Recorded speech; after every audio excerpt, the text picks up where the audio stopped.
Go to Mr Wallahan. Thank you, Chair. Thank you, Mr Merritt. I'd like to directly ask you about the issue of retrospectivity in Section 8.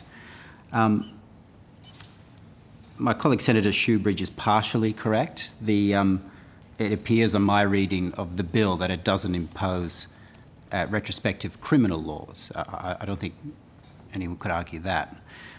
But if you go to Section 8 and subsection 4, it says conduct may be corrupt conduct even though it occurred before the commencement of this section.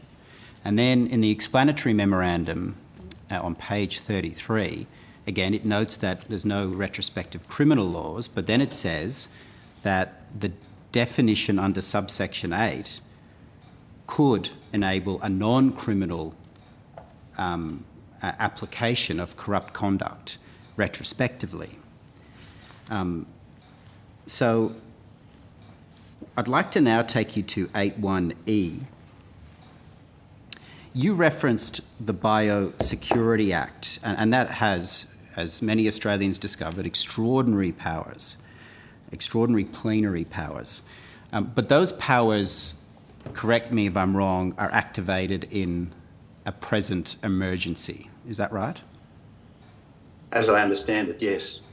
So they're not applied retrospectively in the Biosecurity Act? Correct. Whereas here in Section 8.1e, and again, I'm not talking about criminal conduct, it talks about, and the explanatory memorandum refers to, emerging definitions of corruption. And when the Attorney General's Department were asked if there were any hypotheticals they could give us that didn't fit within 1A to D but would require 1E, they couldn't name any hypotheticals. So on the issue of retrospectivity, not including criminal conduct, is this even more concerning that an emerging definition of non-criminal corrupt conduct is applied retrospectively? Is that more concerning than even the situation we had in the Biosecurity Act? Yes, look, I tend to agree. I think the limits, there needs to be clear limits on the definition of corruption.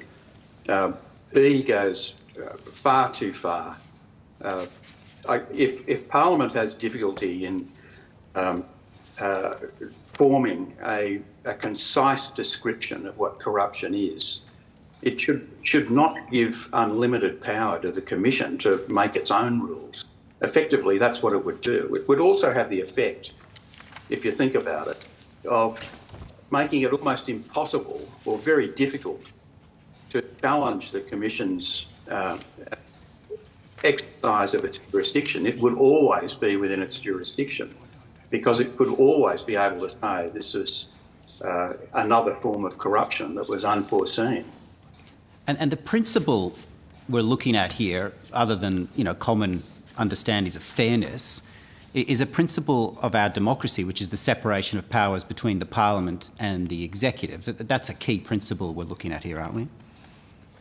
Exactly. It shouldn't be up to a branch of the Executive to effectively make laws permanently. If there's an unforeseen consequence or an unforeseen issue that arises, it's perfectly up to the Parliament or the Oversight Committee to monitor that and recommend an urgent amendment. That would be the best way of dealing with it, so that Parliament is always in control of the Commission's jurisdiction. The Commission would operate independently, but the law that it applies would be determined by Parliament, as it should be. And there's another way, there's another branch of government other than the Executive, the Parliament, it's the judiciary. So if 8.1e is not there, if there are evolving definitions of corruption, again, that's well within the purview of the judiciary in a case that's brought before it to expand upon the definition of corruption, isn't it? They don't need 8.1e. Yes, look, I tend to agree with that, but I'd prefer, in the best possible world, it would be preferable for Parliament to define quite specifically those acts which could amount to corruption. I think if the problem here is to avoid uncertainty and provide clear standards of conduct for public officials, it's best done by statute rather than waiting for particular cases to be taken to court. Thank you, Mr Mayor. I just have one more question on Section 73, private and public hearings. The Section 73, subsection 3, has some discretionary criteria that the Commissioner may turn his or her mind to. I